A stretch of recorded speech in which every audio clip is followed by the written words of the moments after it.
नमस्कार. आज आपण बनवणार आहोत अशी रेसिपी जी प्रत्येक महाराष्ट्रीयन घरामध्ये बनवली जाते आणि ती रेसिपी म्हणजेच वांग्याचं भरीत. बनवायला अतिशय सोपी आहे आणि खायला तितकीच चविष्ट.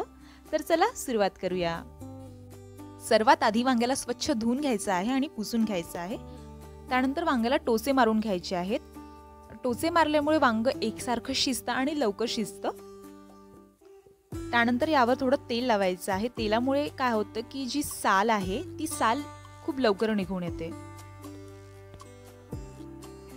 आता आपण याला भाजून घेऊया. वांग्याला गॅसवर ठेवून घ्यायचं आहे आणि पूर्ण बाजूनी याला चांगलं भाजून घ्यायचं आहे.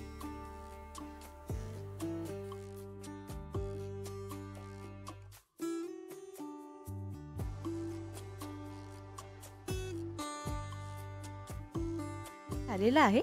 आता याला आपण थंड करून घेऊ. वांग थंड झालेला आहे. आता याची आपण साल काढून घेऊ. थोडी थोडी साल राहिली तरी चालेल.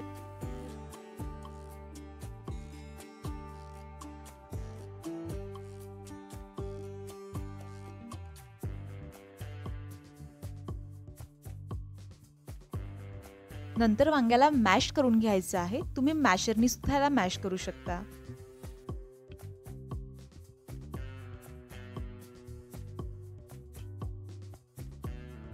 आता फोडणीसाठी कढईमध्ये घ्यायचं आहे एक मोठा चमचा तेल.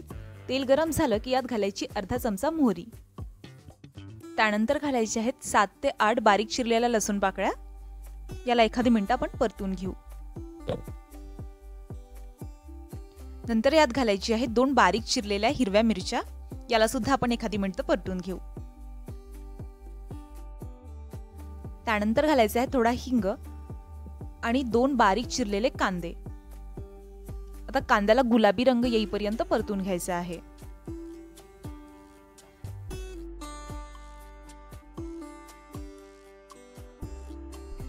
कांद्याला गुलाबी रंग आलेला आहे.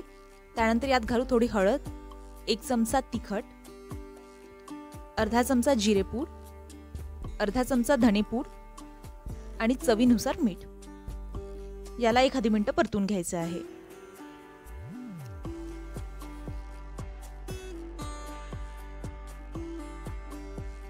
त्यानंतर घालायचा आहे एक बारीक चिरलेला टोमॅटो. याला सुद्धा एखादी मिनिट परतून घ्यायचं आहे. नंतर याला 2 मिनिटं आपण झाकून शिजवून घेऊ. त्यानंतर मॅश केलेलं वांग यामध्ये घालायचं आहे आणि याला चांगलं मिक्स करून घ्यायचं आहे.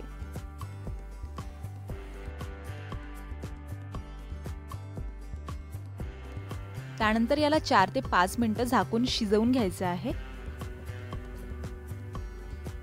आणि यावर आता छान घालायची कोथिंबीर आणि तयार झाला आहे वांग्याचं भरीत.